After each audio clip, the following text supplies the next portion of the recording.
Alright, this is Bry. I'm on the compound. We're back home for a little bit. We're making things happen. We didn't just sit on the couch. We didn't just watch TV. We didn't just vegetate. We got things done, people.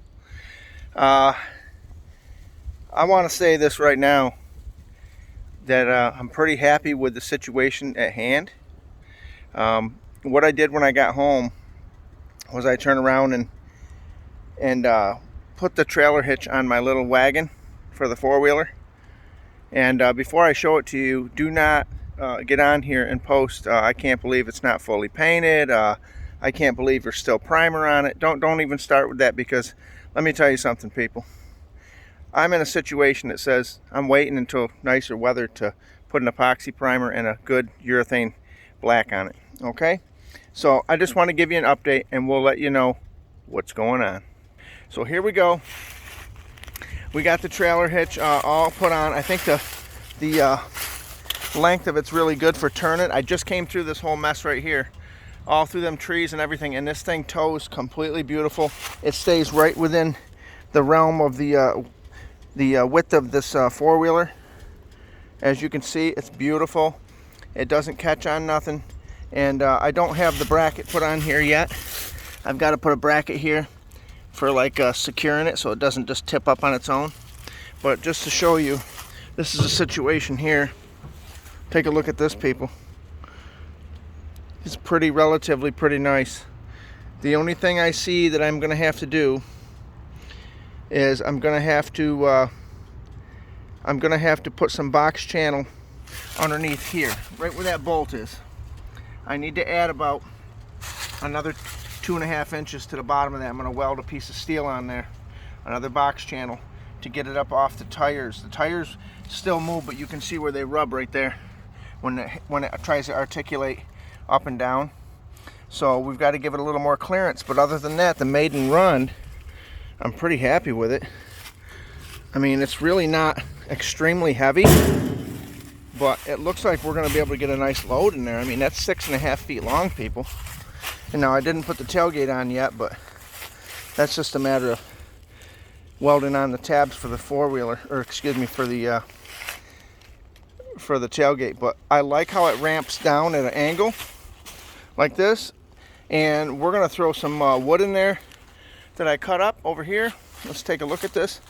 This is some really dry wood right here, and we're gonna go ahead and see if we can't load it up and see how she hauls it. And what I'll do is I'll turn around, and once I get it up front, I'll show you how it's stacked, and maybe I can do a little something coming out of the woods with a video if I've got the ability to put an extra hand on it. But this is Bry. We are so happy with this here, the situation that says we got new wheels and hubs. These are off a golf cart, people. They are nice wide tires. They float across the sticks and wood, and I couldn't be tickled pink happier with this wagon. Here's the other thing I wanted to show you. Watch how this articulates. Well, let me show you here. Hold on. Like if this four-wheeler was to twist, whoops, I got right in the way there. You see how this here turns? This turns with it, and I'm pretty happy with that. So we'll get it up front and we'll show you what we mean. But I put this, I got an old bolt from a car, a hardened bolt, and I turned it down on the lathe and then put this pin in there. But we're pretty happy with it, and we're going to get it loaded up, and we're going to show you what the Eiger can do out in the woods. And we are just really happy with this little wagon. This is a wagon that says, this is not your John Deere wagon, people. This is a wagon that's on steroids, okay? This is a wagon that says, it's pretty good hard steel, and it's pretty thick gauge, and it's well built and thought through. And let me tell you what else it is. It's not the long limousine dollar wagon that you'd have to pay if you went to one of these farm stores. I've priced these out. You don't even want to know how much these are.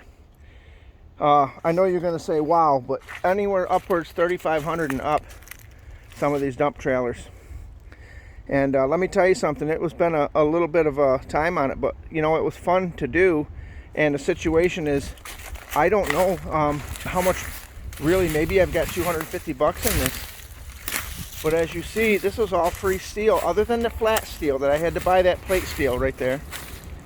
But all that other steel is free. I got it from Tractor Supply.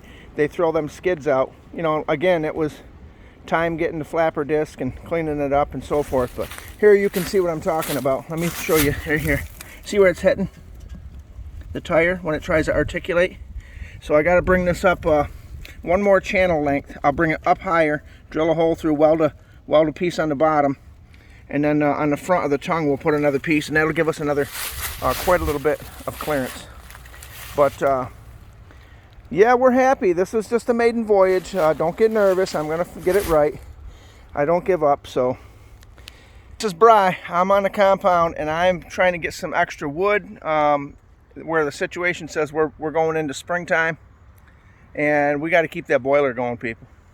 But anyway, this is Bry. I got to get on down the road.